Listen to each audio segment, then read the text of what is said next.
अभी वेस्ट और यूरोप की जो आइडियोलॉजी है वो पूंजीवादी है, यानी कि सब कुछ मार्केट पर छोड़ दिया जाता है कि मार्केट तय करेगी किसी भी चीज़ की कीमत क्या रहेगी। लेकिन हमारे देश में ऐसा स्थिति नहीं था, मार्केट पर सारी इकोनॉमी छोड़ना। हर लोगों के पास इतना पैसा नहीं है कि वो अपनी ज़रूरत के अकॉर्डिंग जो है मार्केट में जो रेट है उसके हिसाब से वो खरीद सके चीज़ों को। तो यही वजह था कि हमारे देश में पूंजीवादी अर्थव्यवस्था को नहीं अपनाया गया, समाजवादी अर्थव्यवस्था को अपनाया गया। समाजवादी में ये होता है कि सरकार जो है हॉस्पिटलें बनाती है, स्कूलें बनाती है, सड़कें बनाती है, पुल बनाती है। तो सरकार ये सब करते इसलिए है कि आम आदमी ये नहीं कर सकता। आम आदमी के पास इतना पोटेंशियल नहीं है, कोई बड़ी बीमारी हो गई, कोई बड़ा मसला हो गया। तो समाजवादी सरकार में ये होता है कि सरकार ऐसे बड़े-बड़े काम सरकार आम नागरिक के लिए सबको लाभ हो, सबको फ़ायदा हो, इसके लिए वो ये अर्थव्यवस्था को अपनाती है। तो भारत चूँकि गरीब देश था और समस्त नागरिकों को, देश के सारे लोगों को फ़ायदा पहुंचाना था, तो इसके लिए सरकार ने समाजवादी अर्थव्यवस्था का चुनाव किया। पंचवर्षीय योजना में उसी टारगेट को अपनाया गया जिसमें कि समाज का कल्याण हो और हर वर्ग के लोगों को फ़ायदा पहुंचे। इसके लिए जो है सरकार ने समाजवादी अर्थव्यवस्था को स्वीकारा, पूंजीवादी अर्थव्यवस्था को नहीं स्वीकारा। तो ऐसे छोटे छोटे सवाल भी बन जाएंगे, जैसे कि समाजवादी अर्थव्यवस्था क्या है, पूंजीवादी अर्थव्यवस्था क्या है। तो समाजवादी अर्थव्यवस्था आप समझा सकते हैं जिसमें सरकार ऐसी पॉलिसीज़, नीतियाँ बनाती है जिसमें आम लोगों को फ़ायदा पहुंचाने के लिए सरकार बहुत सारे फ्री व्हील्स देती है, बहुत सारी चीज़ें फ्री में देती है। और पूंजीवादी सरकार में क्या होता है कि यहाँ पर हर चीज़ का कीमत चुकाना पड़ता है, पैसे देने पड़ते हैं। तो आम नागरिक, गरीब ये अफोर्ड नहीं कर सकता। तो हमारे शुरुआती फेज़ में समाजवादी अभी भी एक चीज़ है, ठीक है। समाजवादी बहुत सारी चीज़ें सरकार जो है करती है, जन कल्याण के लिए बहुत सारी स्कीम्स लॉन्च करती है। और तीसरी एक अर्थव्यवस्था होती है मिश्रित अर्थव्यवस्था। मिश्रित अर्थव्यवस्था में होता है कि समाजवादी और पूंजीवादी ये दोनों के तत्व मिश्रित होते हैं। समाजवादी और पूंजीवादी यानी कि थोड़ा सा समाजवादी और थोड़ा सा पूंजीवादी, ये दोनों को मिक्स करके मिश्रित अर्थव्यवस्था विकास किया जाता है, ठीक है। तो प्रधानमंत्री की अध्यक्षता, जो योजना आयोग था इसके चेयरमैन थे उस टाइम के प्रधानमंत्री नेहरू। तो अध्यक्ष थे। 1950 में आयोजन का गठन हुआ और जिसके माध्यम से सरकार अर्थव्यवस्था के लिए योजना का निर्माण करती है तथा निजी क्षेत्र को प्रोत्साहित करती है। मतलब निजी क्षेत्र को प्रोत्साहित करती है बड़े बड़े मैन्युफैक्चरिंग करने के लिए, बड़े बड़े काम करने के लिए उन लोगों को परमिट करती है। लेकिन सरकार जो कर रही थी वो लाइसेंस दे के कर रही थी, ठीक है। जिसकी वजह से हर एक लोगों को निजी क्षेत्र में आना पॉसिबल नहीं था। योजना आयोग के गठन के साथ ही भारत में पंचवर्षीय योजनाओं का युग प्रारंभ हुआ, यानी कि पंचवर्षीय योजना के पास इतना रिसोर्सेज के अकॉर्डिंग जो है उसको यूटिलाइज करने का पावर और पैसा जितना होता था मतलब गवर्नमेंट के पास पोटेंशियल, उस हिसाब से वो चीज़ें चलती थी। तो पंचवर्षीय योजना के सामान्य उद्देश्य क्या थे? पहला था ये कि वृद्धि करना है, देश का डेवलपमेंट करना है। दूसरा कि मॉडर्नाइज करना है देश को। और तीसरा था आत्मनिर्भरता लाना है। देखिए आज भी आत्मनिर्भरता पैदा करने की बात होती है, जैसा कि अभी के टाइम में भी देख रहे हैं कि कोरोना के काल में जो है दुनिया में सप्लाई चेन टूट गया। बहुत सारे बड़े देशों को सामान का सप्लाई चेन टूटने की वजह से आने जाने में बहुत सारी मसले हुई। तो आत्मनिर्भर किसी भी देश को होना बहुत ही ज़्यादा उस देश के लिए स्ट्रेटजिकली बहुत ज़रूरी है, आत्मनिर्भर होना, ठीक है। तो पंचवर्षीय योजना का ये टारगेट हुआ करता था कि डेवलपमेंट ग्रोथ को बढ़ाना है, मॉडर्नाइज करना है, बेसिक जितने भी चीज़ें हैं वो सारे आम नागरिक लोगों तक पहुंचाना है, देश को आत्मनिर्भर बनाना है। और सामाजिक समानता तभी आएगी जब हर लोगों को वो बेसिक चीज़ें मिलेगी जो जो चीज़ें उनके डेली वाइज ज़िंदगी में जीने के लिए जो चाहिए, ठीक है। तो ये चार चीज़ें पंचवर्षीय योजना का टारगेट हुआ करता था। तो देखिए समृद्धि से तात्पर्य देश की उत्पादन क्षमता में वृद्धि है, यानी कि देश के जो सकल घरेलू उत्पाद है, यानी कि हर देश का एक साल में जितना भी ग्रोथ हुआ, प्रोडक्शन जितना भी हुआ, उसको हम लोग जीडीपी में नापते हैं, जीडीपी में उसको तौलते हैं। उस हिसाब से फिर हम देखते हैं पिछले साल से उसका कंपेयर करते हैं और जितना वृद्धि होता है उतना परसेंट हम बोलते हैं कि ग्रोथ हुआ, ठीक है। तो जीडीपी होता है सकल घरेलू उत्पाद, यानी कि एक राष्ट्र के अंतर्गत एक साल में या एक महीना में कितना प्रोडक्शन हुआ है और उसका मूल्य क्या है। प्रोडक्शन का जो मूल्य निकालते हैं उसी को हम लोग जीडीपी कहते हैं, ठीक है। तो समृद्धि बहुत ही इम्पोर्टेंट है, क्योंकि अगर समृद्धि नहीं होती है तो फिर किसी भी देश को उसकी तरक्की स्टैग्नेंट मानी जाएगी, यानी कि उस देश की तरक्की नहीं हो रही है। अब आधुनिकीकरण देखिए, आधुनिकीकरण में वस्तुओं और सेवाओं के उत्पादन में वृद्धि के लिए उत्पादकों द्वारा नई तकनीक को स्वीकार किया जाता है। मॉडर्नाइज मतलब किसी भी चीज़ को बनाने के लिए ऐसे टेक्निक का उपयोग करना कि उसको बनाने में कम से कम खर्चा हो, टेक्नोलॉजी इतनी अच्छी हो कि उसका डिमांड पूरी दुनिया में होनी चाहिए, और फिर वो चीज़ का क्वालिटी और क्वांटिटी सब कुछ बेस्ट हो। तो आधुनिकीकरण ये हमारे देश के लिए इम्पोर्टेंट एक पार्ट था। इसके लिए भी जो है पंचवर्षीय योजना में चीज़ें होती थी। आत्मनिर्भरता, निर्भरता में अन्य देशों से आयातित संसाधनों का जो उपयोग जो करते थे, जैसे हरित क्रांति भी हमारे देश में जो आई, ये आत्मनिर्भर का ही नतीजा था। जो PL 480 के अंतर्गत गेहूं भारत अमेरिका से खरीदती थी, उस गेहूं को खरीदना भारत की गरिमा के लिए बहुत ही ज़्यादा ठेस पहुंचाने वाली बात थी। तो इसके लिए भारत ने प्रयास किया कि ग्रीन रिवॉल्यूशन करने के लिए आत्मनिर्भरता के अंतर्गत जो है ये स्कीम सरकार जो है आगे लेके आई। हाइब्रिड बीज के माध्यम से जो है आत्मनिर्भर ग्रीन रिवॉल्यूशन खाद्य पदार्थ के मामले में भारत आगे बढ़ा। स्वयं के साधनों का उपयोग, यानी कि जितना रिसोर्सेज हमारे पास है उस यूसी रिसोर्सेज का मैक्सिमम यूटिलाइज करके आगे बढ़ा जाए, यानी कि जो रिसोर्सेज हमारे पास है उस रिसोर्सेज का मैक्सिमम यूटिलाइज करें और उसका अच्छे से देश की डेवलपमेंट ग्रोथ हो। ठीक है, आत्मनिर्भरता किसी भी देश के लिए बहुत ही इम्पोर्टेंट है। नेक्स्ट चीज़ है समानता। समानता का मतलब हुआ है कि लोगों के पास जो है इतना बेसिक होना चाहिए, रोटी कपड़ा मकान, यानी कि हर लोगों के पास बेसिक इक्वल ग्राउंड होनी चाहिए, इक्वल ग्राउंड होनी चाहिए ताकि वो अपने आप को ग्रोथ कर सके। भोजन, आवास, कपड़ा, स्वास्थ्य, शिक्षा, ये सब चीज़ें हर एक व्यक्ति आराम से अफोर्ड कर सके। ये समानता, जब तक ये सारी चीज़ें समानता नहीं होगी तो ये सब चीज़ें अगर बहुत ज़्यादा जो है असमानता अगर फैल गई तो ये सब चीज़ों में जो है आम लोग के से ये चीज़ें पहुंच से बाहर हो जाएगी, ये चीज़ें इतना कॉस्टली हो जाएगी कि आम लोग इसको जो है अवेल नहीं कर पाएंगे। तो बहुत ही इम्पोर्टेंट है ये चीज़। और नेक्स्ट कृषि। 1951 में चूँकि हमारा देश कृषि प्रधान देश था, 70% लोग हमारे देश में खेती बाड़ी कर रहे थे। ठीक है, यहाँ पर लिखा हुआ है 59%, लेकिन ऑलमोस्ट 70% लोग जो है खेती बाड़ी में थे 1951 में। तो कृषि जो वृद्धि था ये बिल्कुल स्टैग्नेंट था। ठीक है, इसमें जो है सरकार ने टारगेट रखा था कि खेती बाड़ी यानी कि कृषि को प्राथमिकता दी थी। ठीक है, राष्ट्रीय आय में हिस्सा, रोजगार में हिस्सा, कृषि की भूमिका देखिए बहुत ज़्यादा था उस ज़माने में, क्योंकि ज़्यादातर लोग जो है इसी काम में लगे हुए थे। राष्ट्रीय आय के का जो मैक्सिमम हिस्सा था कृषि डिपार्टमेंट से ही था। रोजगार का, औद्योगिक विकास के का आधार भी था। विदेशी व्यापार की महत्ता, घरेलू उपयोग में महत्वपूर्ण हिस्सा, यानी कि कृषि खाद्य पदार्थ का ही उपयोग घरेलू चीज़ों में भी ज़्यादा से ज़्यादा इसी का होता था। लेकिन कृषि में समस्याएं बहुत थी। समस्याएं थी कि हमारे पास जो किसान था उसके पास लैंड नहीं हुआ करता था, उसके पास जो है मॉडर्न इक्विपमेंट नहीं होते थे खेती बाड़ी करने के लिए, जिससे कि वो अच्छे से जो है फसल का उत्पादन नहीं कर पाता था और उसकी स्थिति अच्छी नहीं हो पाती थी। तो सामाजिक समस्या है, सामाजिक वातावरण, भूमि पर जनसंख्या का दबाव, निर्वाहित कृषि, भूमि पर अवक्रमण। तो ये मेन ऐसे काउजेज़ थे कृषि का। लोगों के पास ऐसा वातावरण, मतलब इतने मॉडर्नाइज नहीं थे जिसकी वजह से कम लैंड पर भी अच्छा फसल और ज़्यादा तादाद में जो है वो क्रॉप को जो है ग्रोथ कर सके। जनसंख्या का दबाव तो चूँकि हमारे देश में हमेशा से ये प्रॉब्लम रहा है। निर्वाहित कृषि के ऊपर ही जो है रोजी रोजगार मतलब उनका चलता था। जो वो उगाते थे वो खा जाते थे, उनको वो एक्सपोर्ट नहीं कर पाते थे, उनके पास उतना होता भी नहीं था कि वो उसको एक्सपोर्ट कर सके। अब भूमि का अवक्रमण, यानी कि भूमि भी बहुत छोटा होते जा रहा था। अब बाप जो है प्रॉपर्टी 4 बेटे में बँट गया तो फिर वो 4 फिर अपने बच्चों में तकसीम करता चला गया, तो ज़मीन जो है छोटा पड़ता गया।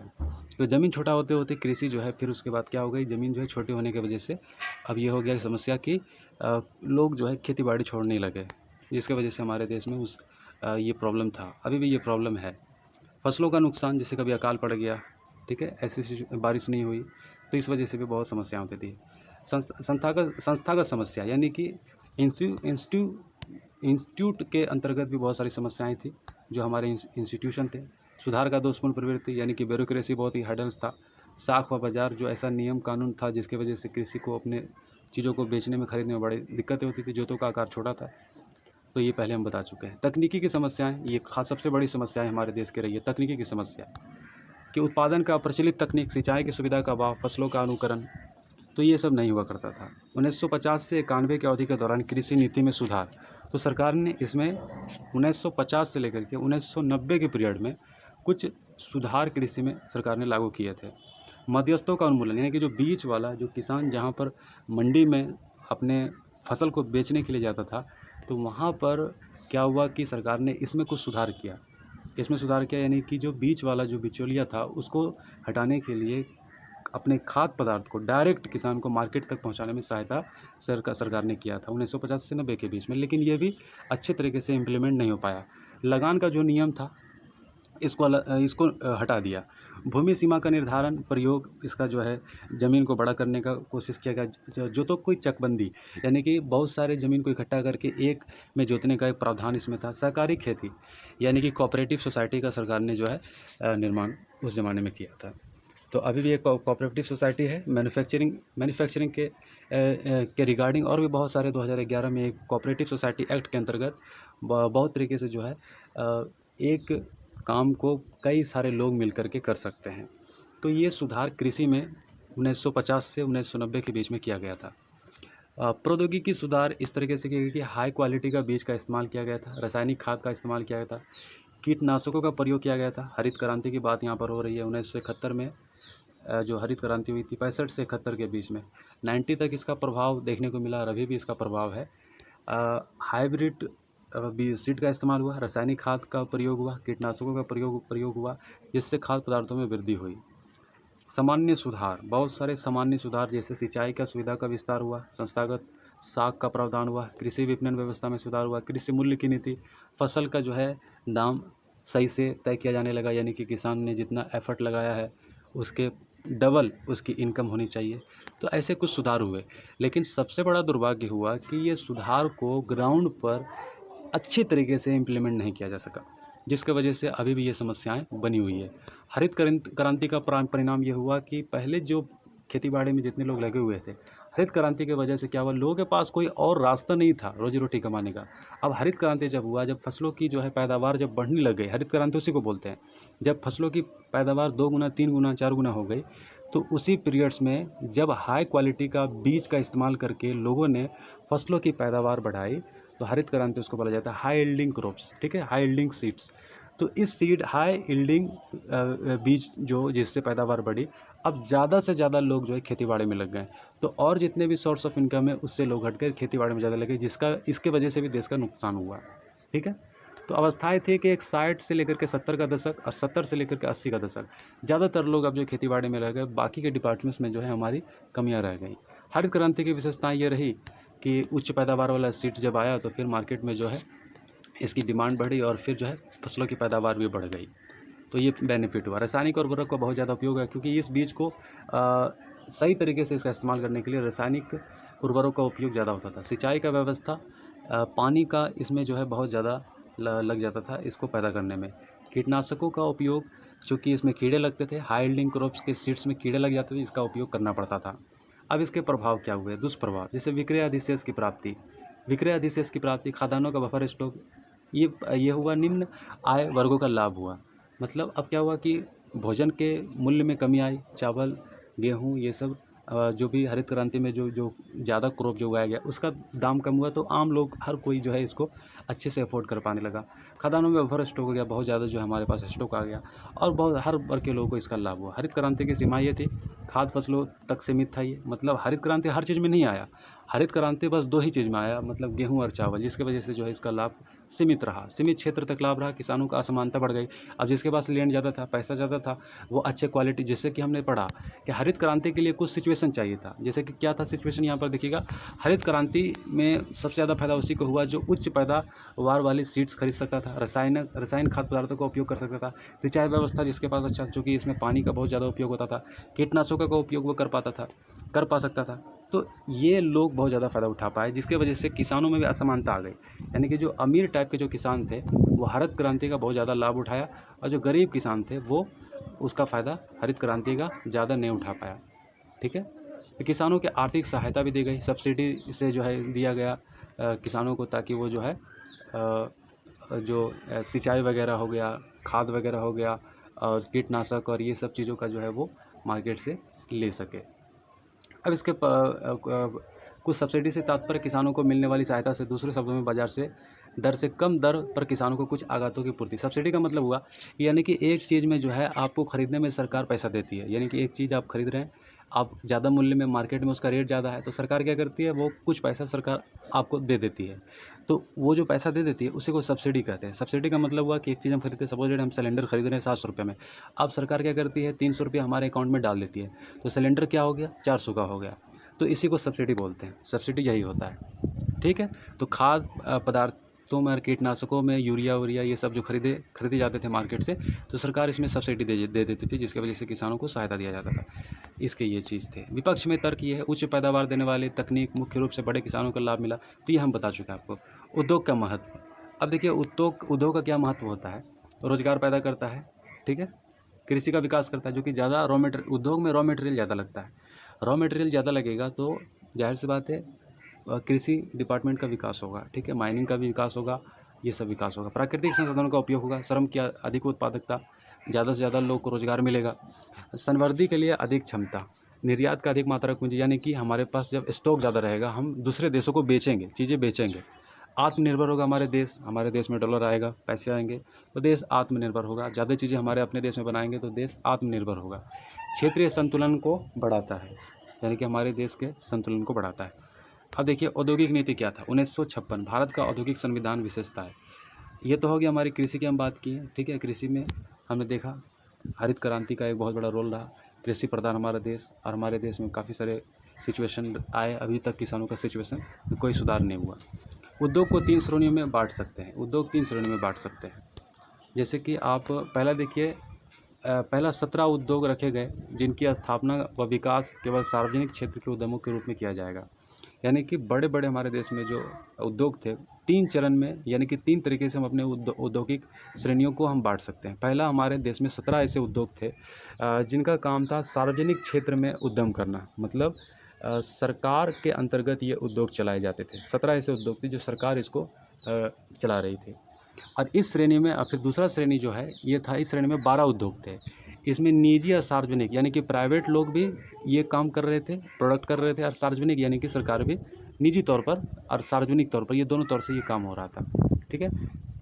और तीसरा था, पहला और दूसरा श्रेणी के उद्योग के अतिरिक्त अन्य सभी उद्योगों के निजी क्षेत्र के लिए छोड़ दिया गया। अब पहला और दूसरा जितना भी श्रेणी है, जो ये 2 काम के अलावा, यानी कि इसमें जितने भी कारखाने उद्योग थे पहला और दूसरा में, इसको दोनों को छोड़ करके और भी जितने भी बनाने की, जितने भी प्रोडक्शन की जो भी चीज़ें थी, इसको क्या कर दिया, प्राइवेट सेक्टर के लिए छोड़ दिया, अन्य लोगों के लिए छोड़ दिया, जिसको लाइसेंस लेकर वो चीज़ प्रोडक्ट कर सकता था कोई भी व्यक्ति। ये 3 फेज में उद्योग को जो है बांट दिया गया था 1951 से लेकर के 1990 तक। अब इससे क्या हुआ, लघु उद्योगों का विकास हुआ, औद्योगिक शांति में कमी, तकनीकी शिक्षा व प्रशिक्षण थोड़ा बहुत हुआ। सार्वजनिक क्षेत्र की भूमिका, सार्वजनिक क्षेत्र की सरकार इसके अंतर्गत थी, सार्वजनिक यानी कि सरकार और प्राइवेट दोनों था। मजबूत औद्योगिक का आधार सृजन, आधारभूत ढांचे का विकास, पिछड़ों क्षेत्रों का विकास किया, बचतों की गतिशीलता बनाना व विदेशी विनिमय के लिए, मतलब जो चीज़ें हम दूसरे देश से खरीदते हैं, तो बहुत सारी चीज़ें हमारे देश में प्रोडक्ट हुई तो हमारे देश को वो चीज़ें खरीदना न पड़ी, तो ये इसमें थोड़ा सा संतुलन हुआ। आर्थिक शक्ति के केंद्रीकरण को रोकने के लिए, आय व धन का वितरण में समानता बढ़ाने के लिए, रोजगार प्रदान करने के लिए, आयात प्रतिस्थापन को बढ़ावा देने के, यानी कि चीज़ों को ज़्यादा से ज़्यादा जो है हम कम आयात करें, एक्सपोर्ट ज़्यादा करें। लघु स्तरीय उद्योगों की भूमिका, अब देखिए बहुत सारे छोटे उद्योग थे जिसका भी भूमिका है कि छोटे उद्योग में क्या होता है कि ज़्यादा से ज़्यादा लोगों को काम मिलता है। श्रम प्रधान तकनीक है, ज़्यादा से ज़्यादा लोगों को काम मिलता है, स्वरोजगार, खुद ही लोग अपना काम कर लेते हैं, कम पूंजी प्रदान, कम पैसे में काम स्टार्ट हो जाता है, आयात प्रतिस्थापन, निर्यात को बढ़ावा मिलता है, छोटी छोटी चीज़ें बनाते हैं उसको बेचते हैं दूसरे देश में, आय का समान वितरण, उद्योग का विकेंद्रीकरण, कृषि का विकास, ये सब चीज़ें जो है लघु स्तरीय उद्योग से जो है बेनिफिट होता है, ठीक है। अब इसमें समस्या है कि इसमें लोगों के पास ज़्यादा पैसा नहीं रहता, जिससे कंपटीशन ये नहीं कर पाते, कंपटीशन न कर पाने की वजह से इसकी समस्याएं रहती है, कच्चे माल की समस्याएं रहती है, बाज़ार की समस्या रहती है, प्रचलित मशीन, इनके पास तकनीक मॉडर्न तकनीक नहीं होता, क्योंकि ये अवेल भी नहीं कर सकते। तो सरकार को चाहिए कि ऐसे लघु स्तरीय उद्योग को मदद करे। व्यापार नीति, आयात प्रतिस्थापन, स्वतंत्रता के बाद चूँकि ये नीति अपनाया गया था कि आत्मनिर्भर बनना है, तो दूसरे देशों से बहुत ज़्यादा कम जो है आयात किया जाता था। तो प्रशुल्क, आयातित वस्तुओं पर लगाए जाने वाले कर बहुत ज़्यादा थे। कोटा होता था, यानी कि इतना लिमिट तक जो है हम आयात करेंगे और इतना लिमिट तक जो है कोई भी कंट्री हमारे से ये सामान खरीद सकती है। हर चीज़ में कोटा होता था, जिसके वजह से जो है कोटा मतलब एक चीज़ निर्धारित कर दिया जाता था कि इससे ज़्यादा जो है नहीं लेंगे ना देंगे, तो ये कोटा होता था, जिसकी वजह से भी जो है इसको ज़्यादा बेनिफिट नहीं हुआ कंट्री को। आयात प्रतिस्थापन के कारण भारत जैसे विकासशील राष्ट्रों को उद्योग इस स्थिति में नहीं थे, यानी कि इस वजह से कोटा रखा गया था कि भारत की स्थिति इतनी अच्छी नहीं थी बाकी देशों के मुकाबले में। अगर हम अपने मार्केट खोल देते तो हमारे देश पे, हमारे मार्केट पे अन्य देशों का प्रभुत्व कायम हो जाता। महत्वपूर्ण आयात के लिए विदेशी मुद्रा को बचाना, ठीक है, हमारे पास उतना मुद्रा भी नहीं था। तो 1950 से 1990 का ये सूरत हाल हमारे देश का रहा है, ठीक है। तो ये चैप्टर काफ़ी अच्छी तरीके से कंप्लीट हो गया और सब तरह के विद्यार्थियों के लिए ये चैप्टर बहुत ही ज़्यादा महत्वपूर्ण है। धन्यवाद।